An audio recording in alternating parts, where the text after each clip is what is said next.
आगाज अहम खबर से जुड़ा। शहरों में जिंदगी मामूल पर आने लगी। इस्लामाबाद और रावलपिंडी में मोबाइल फोन और इंटरनेट सर्विस भी 3 दिन बाद बहाल। मेट्रो बस सर्विस ताहाल मअतल। रावलपिंडी इस्लामाबाद को मिलाने वाला फैजाबाद का रास्ता बंद। रावलपिंडी के अंदरून शहर जाने वाले रास्ते खोल दिए गए। मरीड़ चौक, मरी रोड, मोती महल से भी रुकावटें हटा दी गई हैं। राजा बाजार जाने वाला रास्ता भी क्लियर है। पुलिस, रेंजर्स, एफसी के ताज़ा दम दस्ते रेड जोन और डी चौक के अतराफ तैनात हैं। आईजी इस्लामाबाद का डी चौक का दौरा, सिक्योरिटी का जायजा लिया। आपको अपडेट करेंगे इस बारे में। जुड़वा शहरों में जिंदगी मामूल पर आने लगी है। इस्लामाबाद और रावलपिंडी में मोबाइल फोन और इंटरनेट सर्विस भी 3 दिन बाद बहाल। मेट्रो बस सर्विस ताहाल मअतल है। रावलपिंडी इस्लामाबाद को मिलाने वाला फैजाबाद का रास्ता बंद है। रावलपिंडी के अंदरून शहर जाने वाले रास्ते खोल दिए गए। मरीड़ चौक, मरी रोड, मोती महल से भी रुकावटें हटा दी गई हैं, जबकि राजा बाजार जाने वाला रास्ता भी क्लियर है। पुलिस, रेंजर्स, एफसी के ताज़ा दम दस्ते रेड जोन और डी चौक के अतराफ तैनात किए गए हैं, जबकि आईजी इस्लामाबाद ने भी डी चौक का दौरा किया है, सिक्योरिटी सूरत हाल का जायजा लिया है। जुड़वा शहरों में जिंदगी मामूल पर आने लगी। इस्लामाबाद और रावलपिंडी में मोबाइल फोन और इंटरनेट सर्विस भी 3 दिन बाद बहाल। मेट्रो बस सर्विस ताहाल मअतल। रावलपिंडी इस्लामाबाद को मिलाने वाला फैजाबाद का रास्ता बंद है। रावलपिंडी के अंदरून शहर जाने वाले रास्ते खोल दिए गए हैं। मरीड़ चौक, मरी रोड, मोती महल से भी रुकावटें हटा दी गई हैं।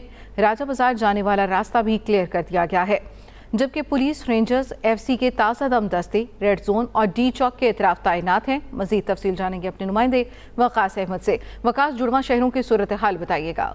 बिल्कुल, देखिए आज 3 दिन के बाद जो जुज़वी तौर पर ऊपर मामलाती जिंदगी बहाल होना शुरू हो चुके हैं। मोबाइल सर्विस और इंटरनेट सर्विस जो बंद कर दी गई थी वो भी जो है आप जुज़वी तौर के ऊपर बहाल होना शुरू हो चुकी है। अगर बात की जाए इस वक्त डी चौक के हवाले से, तो डी चौक के ऊपर मुकम्मल तौर पर जो न सिर्फ जब इस्लामाबाद पुलिस, एफसी, रेंजर्स, उसके अलावा पाक फौज के दस्ते यहाँ पर खड़े हुए हैं। और जो गुज़श्ता 3 दिनों से जो यहाँ पर जो होती रही पाकिस्तान तहरीक इंसाफ और मुस्लिम PTI के कारकुनों के दरमियान यहाँ पर जो तसादम होता रहा, वो इस वक्त थम चुका है। रात एक बड़ा ऑपरेशन किया गया, जिसके बाद काफ़ी जो कारकुनान थे पाकिस्तान तहरीक इंसाफ के, उनको यहाँ से गिरफ्तार भी किया गया। यहाँ पर तमाम तैयारियाँ भी तकरीबन मुकम्मल हो चुकी हैं। जो एहलकार शहीद हुए थे पाकिस्तान इस्लामाबाद पुलिस के, उनके जो यहाँ पर से कुछ देर पहले बाद जो है यहाँ पर नमाज जनाजा अदा की जाएगी और उस हवाले से इंतजाम मुकम्मल कर लिए गए हैं। इस्लामाबाद पुलिस के आला अफसरान, उसके अलावा एफसी और रेंजर्स के जो अफसरान हैं वो यहाँ पर पहुँच चुके हैं और अब से कुछ देर बाद जो शहीद इस्लामाबाद पुलिस के एहलकार हैं उनका यहाँ पर नमाज जनाजा अदा किया जाएगा। दूसरी जानिब जितने भी कंटेनर्स थे, खासतौर पर जो रावलपिंडी के मज़ाफ़ात में जो कंटेनर्स लगे, एक एक करके वो तमाम कंटेनर्स जो तकरीबन हटा दिए गए हैं। सिर्फ वफाकी दारुल-हुकूमत इस्लामाबाद के जो दाखिली और खारजी रास्ते के ऊपर जो कंटेनर्स थे उनको अभी तक जो है रखा हुआ है, जबकि जो मोबाइल सर्विस है उसको बहाल कर दी गई है। चाइना चौक का जो एक जो इलाका था, जो कल पाकिस्तान तहरीक इंसाफ और इस्लामाबाद पुलिस और लॉ इन्फोर्समेंट अदारों के दरमियान जो मैदान जंग का मंजर पेश करता रहा, अब बिल्कुल पुरसकून सूरत हाल है। अमन मान की तकरीबन सूरत हाल इस वक्त बहाल हो चुकी है और पाकिस्तान तहरीक इंसाफ का कोई भी कारकुन इस वक्त ना तो चाइना चौक, ना डी चौक और ना इसके मज़ाफ़ाती एरिया में कहीं पर दिखाई देता है। मुकम्मल तौर पर इस्लामाबाद का जो कंट्रोल है वो इस्लामाबाद पुलिस, रेंजर्स और पाक फौज के दस्तों ने जो संभाल लिया है। इसके साथ साथ जो आर्टिकल 258 के तहत जो यहाँ पर इस्लामाबाद में पाक फौज के दस्तों को तैनात किया गया था, तो तमाम जितनी भी शाहराएँ हैं, ख़ासतौर के ऊपर अगर बात की जाए तो ब्लू एरिया की जो शाहरा है, उसके साथ ऐसा डी चौक के जो इलाके हैं और 0 पॉइंट के जो इलाके हैं, फैज़ाबाद का एरिया है, वहाँ पर पाक फौज के दस्तों को जो है डिप्लॉय किया गया है, ताकि अमन व अमान की किसी भी सूरत हाल को अगर ख़राब करने की कोशिश की जाए तो फौरी तौर के ऊपर पाक फौज और दीगर लॉ इन्फोर्समेंट अदारे जो यहाँ पर हैं वो एक्शन में आए और अमन व अमान को बहाल किया जा सके। बहुत शुक्रिया वकास अहमद। सियासी जमात के एहतजाज के दौरान गुज़श्ता रोज जख्मी होने वाला पुलिस एहलकार दम तोड़ गया। तर्जुमान इस्लामाबाद पुलिस के मुताबिक शरपसंद अनासिर पुलिस कांस्टेबल अब्दुल हमीद शाह को अगवा के बाद तशद्दुद करते रहे। अब्दुल हमीद अस्पताल में जख्मों की ताब न लाते हुए शहीद हो गए। शहीद अब्दुल हमीद 26 नंबर चुंगी पर लॉ एंड ऑर्डर ड्यूटी पर तैनात थे। शहीद एहलकार की नमाज जनाजा कुछ देर बाद डी चौक में अदा की जाएगी। तैयारियां मुकम्मल हैं। IGP इस्लामाबाद, FC और रेंजर्स अफसरान डी चौक पहुंच गए हैं। सियासी जमात के एहतजाज के दौरान गुज़श्ता रोज जख्मी होने वाला पुलिस एहलकार दम तोड़ गया है। आपको ये बता दें, तर्जुमान इस्लामाबाद पुलिस के मुताबिक शरपसंद अनासिर पुलिस कांस्टेबल अब्दुल हमीद शाह को अगवा के बाद तशद्दुद का निशाना बनाते रहे। अब्दुल हमीद अस्पताल में जख्मों की ताब न लाते हुए शहीद हो गए। वज़ीर आज़म शहबाज शरीफ का पीटीआई मुजाहिरीन के पथराव से इस्लामाबाद पुलिस के अहलकार अब्दुल हमीद की शहादत पर गहरे दुख और अफसोस का इजहार। वज़ीर आज़म शहबाज शरीफ ने कहा, पीटीआई ने हमेशा एहतजाज की आड़ में तशद्दुद का रास्ता अपनाया। पीटीआई ने माजी में सरकारी टीवी की इमारत पर हमला किया, पार्लियामेंट हाउस का गेट तोड़ा। वज़ीर आज़म की वाक़े में मुलव्वस तमाम अफराद को कैफिर किरदार तक पहुँचाने की हिदायत। वज़ीर आज़म शहबाज शरीफ का पीटीआई मुजाहिरीन के पथराव से इस्लामाबाद पुलिस के एहलकार अब्दुल हमीद की शहादत पर गहरे दुख और अफसोस का इजहार। वज़ीर आज़म शहबाज शरीफ ने कहा, पीटीआई ने हमेशा एहतजाज की आड़ में तशद्दुद का रास्ता अपनाया।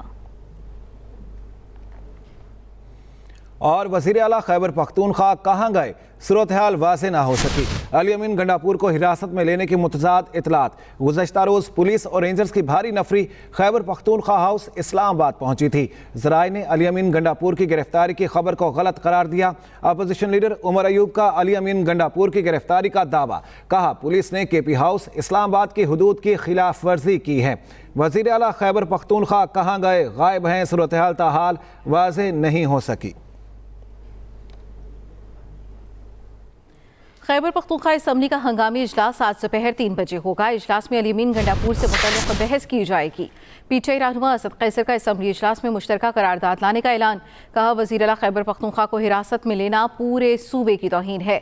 हमारा मुतालबा है अली अमीन गंडापुर को फौरी रिहा किया जाए। सियासी जमातों से राब्ते जारी हैं, ग्रैंड जिरगा बुला रखे हैं। बैरिस्टर सैफ कहते हैं, एक सूबे के वज़ीर आला को लापता कर दिया गया। मुंतखब वज़ीर आला की जबरी गुमशुदगी शर्मनाक है। फॉर्म 47 की जाली हुकूमत ने मुल्क को बनाना रिपब्लिक बनाया हुआ है।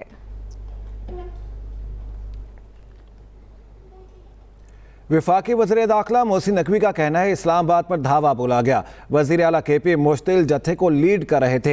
ये बाकायदा तरबियत याफ्ता मुसल्ला जत्थे शरपसंदी करना चाहते थे। मीडिया से गुफ्तगू में बोले, मुजाहिरीन का मकसद SCO इजलास को ख़राब करना था। आला सतह की तहकीकात शुरू कर दी हैं। रिपोर्ट वज़ीर आज़म को पेश की जाएगी। वज़ीर आला केपी समेत जो भी मुलव्विस होगा उनके खिलाफ कार्रवाई होगी। ये तमाशा नहीं लग सकता कि आप इस्लामाबाद हमारा कैपिटल है, उस पर धावे बोलें, हर दूसरे दिन धावे बोलें। उसमें जो मुलव्वस है इंक्लूडिंग CM KP के, उन सब के खिलाफ सख्त कार्रवाई होगी। टोटल 564 लोग हैं जो इस्लामाबाद पुलिस ने अरेस्ट किए हैं, जिसमें मैंने आपको बताया था 120 अगवानी है। जो सबसे खौफनाक चीज़ है, उसमें 11 KPK के पुलिस वाले पकड़े गए हैं जो सिविल कपड़ों में थे, पिस्टल थी। उनकी ख्वाहिश ये थी और उनका ये था कि हम किसी तरीके से 17 तारीख तक यहाँ पे रहें, SCO कॉन्फ्रेंस ख़राब हो, हमारे बाकी जो डेलीगेशन आ रहे हैं वो ख़राब हो। मुझे उन सब का अफसोस करना है जिनकी आज वो अरमान जो थे वो पूरे नहीं हो सके कि उनको कोई डेड बॉडी मिल जाए। अली अमीन गंडापुर के हवाले से सबसे ज़्यादा इबाम पाया जा रहा है, सर कहाँ है वो? आप बता दें। आपसे पूछेंगे। नहीं, आप बता दें। लाहौर के मुख्तलिफ इलाकों से कंटेनर्स हटा दिए गए। लाहौर के दाखिली और खारजी रास्तों पर ट्रैफिक रवां दवा। ईस्टर्न बाईपास भी ट्रैफिक के लिए खुला है। बाबू साबू, ठोकर न्याज बेग, शादरा, सगियां समेत तमाम दाखिली और खारजी रास्तों पर ट्रैफिक मामूल के मुताबिक रवां दवा है। इसी बारे में मजीद तफसील जाने के अपने नुमाइंदे अफजाल तालिब से। अफजाल, बताइएगा शहर की सूरत हाल क्या है? बिल्कुल, PTI की एहतजाजी काल पर एक रोज़ कबल इस्लामाबाद जाने वाले खारजी रास्ते, जबकि लाहौर में एहतजाज की काल पर कल तमाम दाखिली रास्ते, इसके अलावा शहर के मुख्तलिफ इलाकों में जिनमें गड़ी शाह, इस्लामपुरा, माल रोड, मीनार पाकिस्तान, शादरा, सगियां पुल, गुलबर्ग, लिबर्टी चौक, रेलवे स्टेशन समेत दीगर इलाके जो मीनार पाकिस्तान के साथ जाने वाले रास्ते थे उन सबको बंद करने की वजह से लोग अपने घरों में महसूर होकर रह गए। शहरियों को और खासतौर बच्चों को स्कूल, कॉलेज, दफातर और तजारती मराकज जाने में शदीद दुश्वारी का सामना करना पड़ा। चूँकि PTI की जानब से एक रोज़ा एहतजाजी काल की, फिर रात गए जो है दोबारा सड़कें बहाल होना शुरू की, तो आज लोगों जो है शहर की तमाम शाहराहें गो के पुलिस की तरफ से नाके भी लगाए गए हैं। अभी भी मीनार पाकिस्तान और सगियां पुल और शादरे के करीब रावी रोड के इलाका में मुख्तलिफ मकामात पुलिस ने नाके लगाए हुए हैं, लेकिन इसके बावजूद रास्ते जो हैं वो शहरियों के लिए खोल दिए हैं ताकि लोग जो हैं अपने कामों के हवाले से आ जा सके। तो अब आज लाहौर में इस हवाले से शहरियों ने सूखा सांस लिया है। तमाम रास्ते खुले हुए हैं, नेट सर्विस भी बहाल हो गया, फ़ोन की सर्विस भी बहाल हो गया।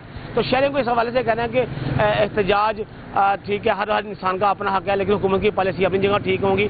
लेकिन बेहतर तो यही है कि हुकूमत और अपोजिशन मिल बैठकर तमाम मामला हल कर ले ताकि जो मुल्की मसाइल है उसे हल हो और शहरियों को भी सुकून मिल सके।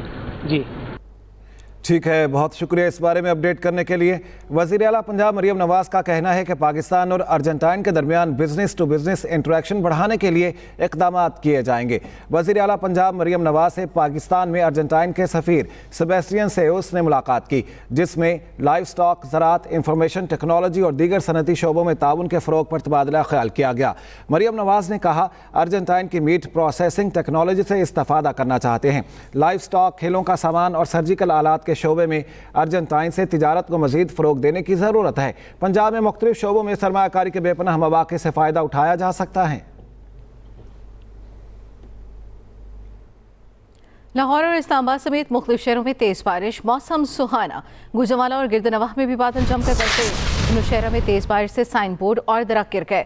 लंडी कोतल और पेशावर में बारिश और आंधी से मौसम खुशगवार। पब्बी और रुस्तम में तूफ़ानी बारिश, नदी नालों में तूग़यानी। नूरपुर थल में मूसलाधार बारिश और जालाबारी।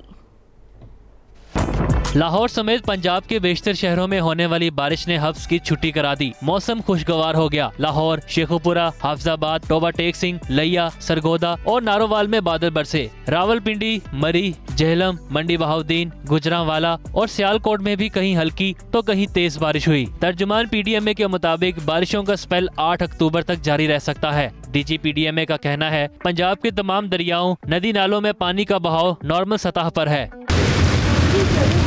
इस्लामाबाद, रावलपिंडी और गिरदोनवाह में आज मतला, जुज़वी अबर आलूद रहने और रात को चंद मकामात पर तेज हवाओं और गरज चमक के साथ बारिश की तवक्को है। रात को मूसलाधार बारिश और याला बारिश से जुड़वा शहरों का मौसम खुशगवार हो गया। महकमा मौसमियात के मुताबिक रात के औकात में बालाई खैबर पख्तूनख्वा, गिलगित बल्तिस्तान, शमाल मशरिकी जनूबी बलोचिस्तान, खित्ता पोठोहार और कश्मीर में बादल बरस सकते हैं। महकमा मौसमियात के मुताबिक कोयटा समेत शमाली बलोचिस्तान के अक्सर अजला में मौसम यकसर खुश्क और सर्द हो गया है। सबसे ज्यादा गर्मी सीबी में पड़ी, जहां दर्जा हरारत 44 सेंटीग्रेड रिकॉर्ड किया गया। झलमक्सी समेत डेरा बुगटी और अखनी में हल्की बारिश का इम्कान जाहिर किया गया है। दहशतगर्दों ने DSP अली रजा की कैसे रैकी की, CCTV फुटेज सामने आ गई। हमलावर कासिम 6:37 पर फेडरल बी एरिया पहुंचा और कासिम के उतरते ही उस्मान पीछे से मोटरसाइकिल पर गुजरा। मज़ीद तफसील जानेंगे अपने नुमाइंदे साजिद रऊफ से। साजिद, बताइएगा क्या तफसीलात सामने आई हैं? देखिए, बिल्कुल DSP CTD अली रजा को कैसे शहीद किया गया, दहशतगर्दों ने कैसे रैकी की और वारदात कैसे अंजाम दी, खुसूसी मनाजिर पर मबनी CCTV फुटेज सामने आ गई है। जो मुकाबले में मारे जाने वाला जो दहशतगर्द था हाफिज कासिम रशीद, वो बाइकिया के जरिए शकील कारपोरेशन पहुंचा। हाफिज कासिम तकरीबन 6:37 पर फेडरल एरिया पहुंचा। 6:38 पर हाफिज कासिम क्राइम सीन पर उतर गया। हाफिज कासिम के उतरते ही उस्मान जो है पीछे से मोटरसाइकिल पे गुजरा। उस्मान कुरैशी शकील कारपोरेशन के करीब जो है वो चाय के होटल पर बैठ गया। दहशतगर्द की मोटरसाइकिल भी जो है वो चाय के होटल पे खड़ी देखी जा सकती है। हाफिज कासिम रशीद क्राइम सीन के अतराफ पैदल ही घूमता रहा। CCTV फुटेज में देखा जा सकता है कि मोटरसाइकिल सवार मुलजिम जो था उस्मान, वो भी जो है अतराफ के इलाके में जो है वो चक्कर लगाता रहा। दहशतगर्दों की जानिब से DSP अली रजा की गाड़ी का इंतजार किया जा रहा था। 6:51 पर हाफिज कासिम को जो है निकले हुए भी देखा जा सकता है। शाम 7:38 पर जो है अली रजा की गाड़ी सड़क पर आती है। अली रजा की गाड़ी मुख्तलिफ सड़कों से होती हुई शकील कारपोरेशन तक पहुंचती है, जहां पर बाइक सवार मुल्जिम जैसे ही अली रजा की गाड़ी को देखते हैं तो उनके आगे आके चलने शुरू कर देते हैं। मुल्जिम अली रजा की गाड़ी के आगे आकर क्राइम सीन तक जाते हैं। अली रजा की गाड़ी जैसे ही अंदर दाखिल होती है तो हाफिज कासिम भागता हुआ अंदर जाता है। मुल्जिम अली रजा पर जो है फायरिंग करके जो है वो फायरिंग शुरू कर देता है और मौके से फरार हो जाता है। फायरिंग की आवाज सुनकर जो होटल में लोग बैठे हुए थे वो भागते हैं। हाफिज कासिम जो है उस्मान के साथ मोटरसाइकिल पे सवार होता है और फरार हो जाता है। CCTV फुटेज जो है मुख्तलिफ पहलुओं से ये पुलिस के पास मौजूद थी, जिस पर तफ्तीश की जा रही थी। इसी सिलसिले में पुलिस ने जो दहशतगर्द थे उनकी तस्वीर और खाके भी जारी किए थे। बहुत शुक्रिया साजिद रऊफ अपडेट करने के लिए। तिबी माहिरीन का कहना है पाकिस्तान में छाती के कैंसर की तशखीस में बेहतरी आई है। आगही मुहिमात के जरिए इस मुजी मरज के नुकसानात को मजीद कम किया जा सकता है। मजीद बता रही हैं दुआ अब्बास। एक्सप्रेस मीडिया ग्रुप और नोवार्टिस के इश्तराक से छाती के सरतान की आगाही से मुतालिक पिंक ट्यूबर एक्सक्लूसिव ट्रिब्यून पॉडकास्ट मुनक्किद किया गया, जिसकी मेज़बानी सिद्रा इकबाल ने की, जबकि लियाकत नेशनल हस्पताल कराची की ब्रेस्ट सर्जन डॉक्टर रुफीना सुमरो और आगा खान यूनिवर्सिटी हस्पताल की माहिर अमराज सरतान डॉक्टर अजमीना ताजनीन ने बहैसियत मुकर्रिरीन शिरकत की। पॉडकास्ट में तिब्बी माहिरीन ने छाती के सरतान से मुतालिक मनफी तसव्वुरात, मुतासिरा ख़वातीन को दरपेश चैलेंजेस और माशरती आगाही पर गुफ्तगू की। छाती के सरतान की यानी ब्रेस्ट कैंसर की बात करें तो there is an element of shame as well. लोगों को डर लगता है इसके बारे में बात करने से, स्टिग्मा है, सोशल स्टिग्मा, सोशल टैबू। तिब्बी माहिरीन ने कहा कि अब छाती के सरतान के सर्वाइवल्स की शरह में इजाफा हुआ है। कैंसर के इलाज में बहुत सारे मरहले होते हैं और पेशेंट्स बहुत सारी ट्रीटमेंट, उसके डायग्नोसिस, उसके साइड इफ़ेक्ट्स से सफ़र करते हैं और एक कठिन जर्नी होती है और इस इलाज में हमें चाहिए कि हम सब मिलकर उनकी मदद करें। ब्रेस्ट कैंसर कॉमन बीमारी तो बहुत है, सबसे ज़्यादा कॉमन कैंसर है, लेकिन इसका इलाज मौजूद है कि ये हम डरें और हम डॉक्टर्स के पास नहीं जाएं। आजकल हमारे पास बहुत सारे ऑप्शंस हैं, लोग सर्जरी से डरते हैं, आजकल हमारे पास सर्जिकल ऑप्शंस बहुत अवेलेबल हैं। ब्राका जीन समेत दीगर जीनियाती तब्दीलियां छाती और बेज़दानी के सरतान के खतरात को बढ़ाती हैं। पॉडकास्ट के जरिए ख़वातीन को अपना जिस्मानी मुआयना करने की तलकीन की गई ताकि बरवक्त तशख़ीस और इलाज मुमकिन हो सके। दुआ Abbas, express news, Karachi. Israel के लिबनान और गजा में वहशियाना बमबारी जारी, सेहूनी फौज का बैरूत पर बड़ा हमला। गैस स्टेशन पर हमला के बाद खौफनाक धमाके से बैरूत लरज़ उठा। दाया में कई इमारतें मलियामेट, 2 अफराद शहीद, 18 जख्मी होने की इतलात। लबनानी टीवी अलमिनार का दफ्तर भी तबाह कर दिया। हिजबुल्लाह की जवाबी कार्रवाई, इसराइली शहर करियात शमोना पर 30 से ज़ायद रॉकेट फायर कर दिए। करियात शमोना के कई मकामात पर आग लग गई। इसराइली फ़ौज ने मंगल को ईरान के मिसाइल हमले में इसराइली फ़ौजी अड्डे के निशाना बनने का एतराफ़ कर लिया। उधर गजा की एक और मस्जिद इसराइली जहारियत का निशाना। दीर अल-बलाह में मस्जिद पर हमला, 18 फ़लस्तीनी शहीद। मस्जिद में बेघर अफराद पनाह लिए हुए थे। वस्ती गजा के आर्जी पनाहगाह अर्बन रुशद पर स्कूल पर भी हमला। 7 अक्टूबर को गजा पर मुसल्लत की गई इसराइली जहारियत को 1 साल मुकम्मल। फ़लस्तीनियों की मुसलसल नस्ल कुशी से ज़िंदगी के आसार मिट गए। शहर खंडर में तब्दील, हर तरफ तबाही के मनाजिर। मुंहजोर सेहूनी फौज 42,000 से ज़ायद फ़लस्तीनियों की जानें ले चुकी। 1 लाख तक जख्मी, कई जिंदगी और मौत की कशमकश में। गज़ाई बहरान शदीद, लोग रोटी के एक एक लुक़मे को तरसने लगे। अक़वाम मुत्तहिदा के सेक्रेटरी जनरल अंतोनियो गुतरस का जंग बंद करने का मुतालबा, कहा वक्त आ गया, अब तोपों को खामोश हो जाना चाहिए। उधर इसराइली दारुल हुकूमत में हुकूमत मुखालिफ बड़ा मुजाहरा, हज़ारों अफराद सड़कों पर निकल आए। गजा में यरगमाल इसराइलियों की रिहाई के लिए जंग बंदी मुआहिदा करने का मुतालबा। खेल के मैदान का रुख करेंगे पाक इंग्लैंड टेस्ट सीरीज। पहले टेस्ट के लिए कौमी प्लेइंग 11 का ऐलान। टीम शान मसूद कप्तान, साइम अयूब, बाबर आजम, अब्दुल्ला शफीक शामिल। सऊ शकील, सलमान अली आगा, मोहम्मद रिजवान शामिल। आमिर जमाल, नसीम शाह, शाहीन शाह अफरीदी और इब्रार अहमद भी शामिल हैं। उधर इंग्लिश टीम के कप्तान ऑली पॉप की मुल्तान में प्रेस कॉन्फ्रेंस, कहा पहले जो पाकिस्तान से सीरीज़ खेली थी वो बहुत अच्छी रही थी, कोशिश करेंगे पिछली सीरीज़ की तरह ये सीरीज़ भी जीतें। हमारे पास स्पिनर्स हैं जिनको यूटिलाइज करेंगे। आपको अपडेट करें इस सिलसिले में आपको बता दें श्रीलंका और पाकिस्तान की कंडीशंस में फ़र्क है, ये कहना है ऑली पॉप का। इस न्यूज़ बुलेटिन से अब तक के लिए इतना ही। ताज़ा तरीन खबरों से बाखबर रहने के लिए विजिट कीजिए हमारी वेबसाइट express.pk। इसके अलावा आप हमें फेसबुक और एक्स पर भी विजिट कर सकते हैं। तो देखते रहिए एक्सप्रेस न्यूज़ और रखिए हर खबर पर नजर।